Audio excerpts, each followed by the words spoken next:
जय जय राम कृष्ण हरी. आत्मनिवेदन आपण भक्ती बघतोय आणि नवविधा भक्तीतील ही कळस भक्ती किंवा आत्मनिवेदन भक्ती ही महत्त्वपूर्ण सांगितलेली आहे. संत आपल्याला या परमार्थाच्या मार्गावरती भगवत प्राप्ती कशी होईल हे सतत आपल्याला उपदेश करत असतात आणि नुसते उपदेश करतात का हो, तर केले मग सांगितले असं त्यांचं आचरण असतं. मग तुकाराम महाराजांच्या जीवनात जर आपण बघितलं तर त्यांनीही नवविधा भक्ती केली का हो? नक्कीच केलेली आपल्याला दिसते. मग तुकोबांनी मोठ्यांना नाम घेतलं आणि ते श्रवण केलं, कारण आपणच आपलं नाम घेतलं की ते श्रवण होतं.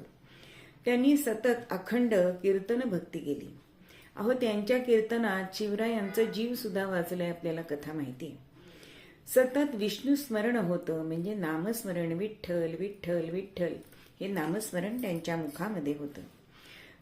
गुरूंची म्हणजे बाबा चैतन्यांची त्यांनी पादसेवन भक्ती केली, पांडुरंगाची पूजन केली, अर्चन केलेलं आहे.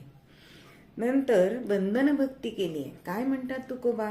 सर्पविंचू नारायण वंदावे दुरून शिवो नये, म्हणजे वंदन भक्ती सुद्धा केली.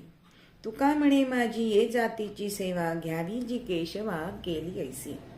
तुकोबांनी दास्य भक्ती पण केली. तुकोबांनी वृक्षवल्ली आम्हा सोयरी वनचरी, म्हणजे सगळ्यांशी सख्य करणं हे आपल्याला तुकोबांच्या जीवनात दिसतं.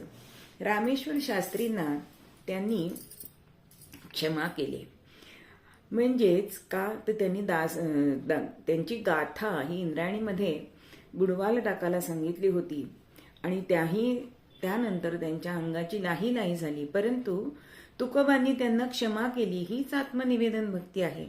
अहो, क्षमा हे सिद्धांचं लक्षण आहे आणि आत्मनिवेदन भक्तीने भक्त हा सिद्ध होतो. म्हणजे अशा तऱ्हेने तुकोबांनी सुद्धा या भक्तीची महती सांगितली आणि म्हणूनच आपल्याला पचेल, रुचेल, झेपेल ती भक्ती आपण करायची आहे आणि भगवत प्राप्ती करून घ्यायची, कारण आपल्याला जीवनाचं सार्थक करायचं आहे. म्हणूनच देवाला भक्तीची आवड आहे. भक्तीची आवड मोठी, भक्तीची आवड मोठी प्रभूला, भक्तीची आवड मोठी. काष्ठे तंतू चरमे धातू, वाद्य नकोत करी हरीला, भक्तीची आवड मोठी.